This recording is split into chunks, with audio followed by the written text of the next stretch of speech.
Offaly manager Tom Coffey has included 3 championship debutants in defence: John Maloney at full-back, Michael Brazil at centre-back and Owen Rigney beside him. There's one late change. Daniel Currams has a quad injury. He's replaced by Derek Kelly. Brian Darby captains the team from wing-back. There are 2 changes to the Kildare team announced during the week. Owen Doyle is selected at cornerback in place of Andrew McLaughlin, and Robert Kelly comes into the half-forward line in place of Alan Smith. John Doyle is fully recovered from injury and lines out at number 10. Rigney trying to create an opening here. That's a nice ball from Kelly down to the corner, picked up by Anton Sullivan. And will that creep inside? Yes, it just goes over the bar. And the first score of the match comes in the opening minute from roadman Anton Sullivan. And the perfect start for Tom Coffey's men. Conway. That's better from Kildare. Chance here for O'Neill. Will that one curl in? It does. Good reply from Kildare and from their midfielder, Pádraig O'Neill. Trying to create a bit of space, and they've done it well. Here's Graham Guilfoyle looking lively. That's a very good ball. Cornerback Sean Pender. Out to Ken Casey. And that is as good a point as you will see. Brilliantly worked up the pitch by Offaly. Cornerback Sean Pender gave it to his corner forward Ken Casey. And it's 3-1 to Offaly. Kildare have a bit of possession. And let's see what Kildare can do this time. It's a nice crossfield pass to John Doyle. Chance here for the captain. And he takes his point. Better from Kildare, working the ball up the field and looking for space. John Doyle made the run. And when the ball came across to him, he only had one thing on his mind. Lovely point. Nice ball, Kavanagh. Looking inside, lots of space. Here's Owen Doyle. Conway. And there's a chance here for... Oh! Bolton's bullet hits the crossbar. Great chance for Kildare. Offaly survive. Flaherty, good ball inside to Doyle. Flaherty again, and look at the space here for Kavanagh. Decides to fist it over eventually. Had a quick look to see if there was options inside. Maybe had goal in his mind for a split second, but did the right thing, James Kavanagh.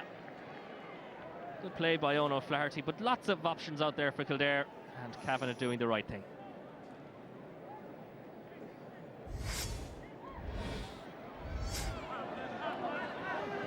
Michael Brazil working hard. Captain Brian Darby, nice ball down the wing. This is taken on by Casey.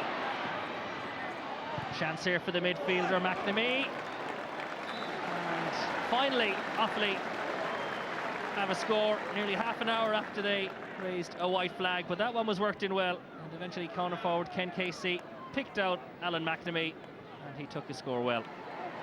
That one maybe a little bit too strong for Kavanagh. Does well.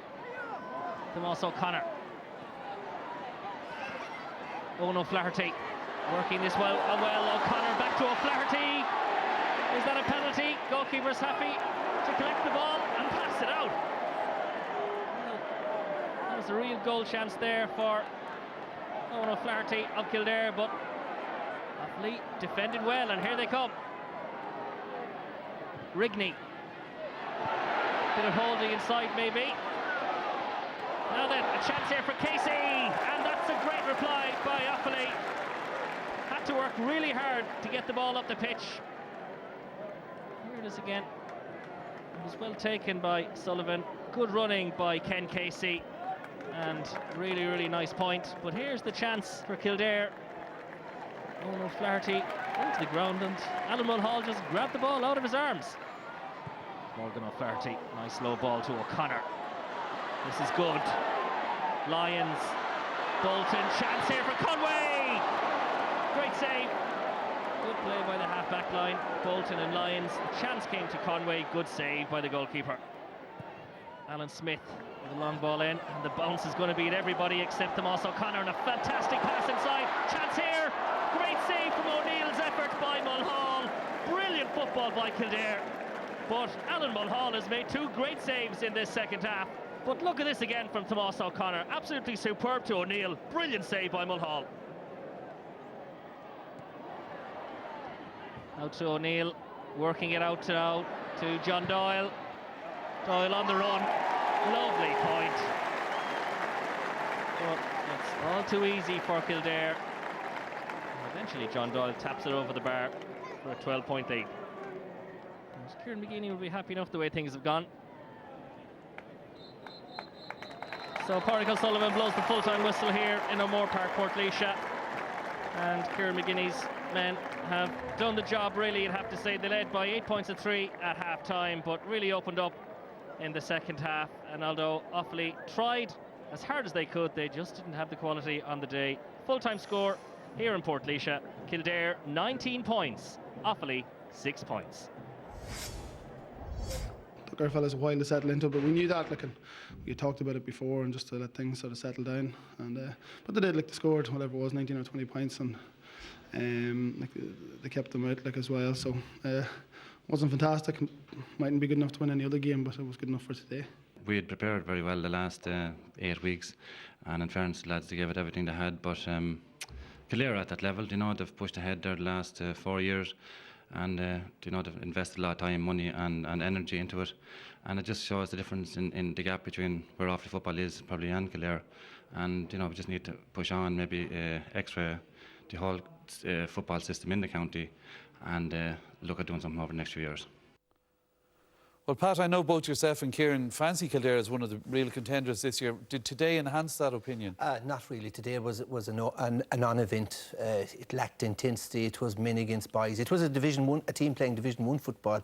Next year against a team who will be playing Division 4 football, and the gulf in class showed. Now, Offaly started well. There were 2 points to 0 up after 5 minutes, and after 9 minutes, there were 3-1 up, and 3 different forwards had scored from play. And then after that, it was downhill. Kildare, you know, for the next 30 minutes, Offaly failed to score. For the next 63 minutes, Offaly got another 3 points in the remainder of the game. You know, Kildare were fitter, better organised, defensively superb. You know, they were playing at a different level. You know, I know I used this analogy before, but you know, Kildare being the headquarters of the horse racing industry, you know, they won this game without ever coming off the bridle in something between second and third gear. So it was a no contest, and really you couldn't judge much. But out of all the teams I've seen thus far this year, I would rank Dublin miles ahead, Cork number 2. I would put Donegal, on the base of what I saw last night, number 3, and I would put Kildare at number 4, with Tyrone and Kerry after that. All right, interesting. Now, one of the things that impressed you most was how they used Tomás O'Connor at full forward. Yeah, they've been using him at full forward the last couple of years, and he didn't score today, and all other 5 forwards did score, but he is a great target man. He knows his role. Here's a high ball in from James Kavanagh, and he's in behind the defender. It's a superb catch. Great win of a ball, and you can see there's a type of catch you'd see in Aussie rules. Like, he didn't deserve to win that ball. They were unlucky not to get anything off it. But he does the simple things right. He shows well. He wins the ball. He knows his limitations, that he's maybe not a scorer. He lays it off all the time. Here's one back to Owen O'Flaherty, steps inside the man, and a fantastic score. So he really gives them a different dimension in the forward line. Kildare can work it through the channels, but he's always available. Here's one he shows into space. You know, he's two men coming to tackle him. He holds up possession. He sees Johnny Doyle. Simple score. And he done this all day, and by far he was probably Kildare's man of the match. Robert Kelly, diagonal ball here. Defender tight on him. Great win. Turns inside, bounces off his weak hand, and lays the ball back to Owen O'Flaherty and puts it over the bar. He's the type of full forward that if he had Bernard Brogan or he had the Gooch playing off him, they do serious damage. And you remind you of maybe the way Donaghy was playing a few years ago. He gives Kildare that target man, and he's going to be very, very important going forward. And if Shawnee Johnson does come on the field, he might like to play off him. He might benefit from his role in the team. Well, Pat, given that you're talking about how it's like a Division 1 team against a Division 4 team, should the Division 1 team be scoring goals? Yes, they should have been. And if Kildare are going to fall short, it's because of problems in the forward line, because they do lack enough. They lack quality forwards. And against a poor team today and a poor defence, I mean, they kicked 4 balls into the goalie's hands. They kicked 11 wides, but they missed 5 clear goal-scoring chances, and we highlighted them. They're great at the counter-attacking play, and you can see Emmett Bolton with a shot comes off the crossbar. The second one, is a point, but this is the difference between the Gooch and the Brokens and whatever like that. When James Kavanagh gets the ball, he's just one defender. The Gooch and Brogan would be clinical and they'd be going for the juggler. They'd either be going for a goal themselves or they'd be passing it across. And again, the same thing here. Now, there's a bit, this highlights a problem. Some of their build-up play at times is slow and laborious, which is fine today against Offaly, you'll get away with it, but against a good defence you wouldn't. But watch this, quick hands from Tomas O'Connor into Ono O'Flaherty, and really, he had the goalie to beat.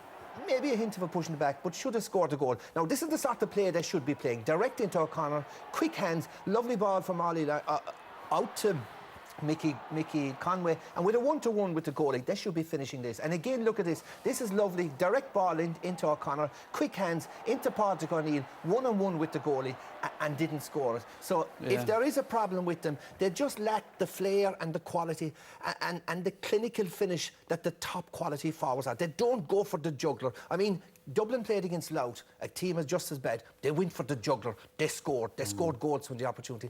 Kildare don't seem to have the capacity to do that. From McGeeney's perspective, he will be left with plenty to work on today. You know, if you're going to miss the goal chances, do it against Offaly, do it in the first round, shake off the rustiness. but unfortunately, Kieran, this has been a problem we've been highlighting on Sunday games for the last couple of years, and this is why they've fallen short. So if they're not going to take it on board now, it's very easy to say, they're lacking a clinical finisher inside. But one of the positives from today was, you know, to have the likes of Dermot Earley coming off the bench and Peter Kelly back and be able to bring on Young on forward.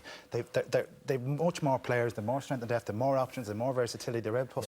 And Meath, it was a massive surprise, you know, when Carlow were in that draw last weekend. Was their chance gone? Let's find out. Darren Frehel can answer it.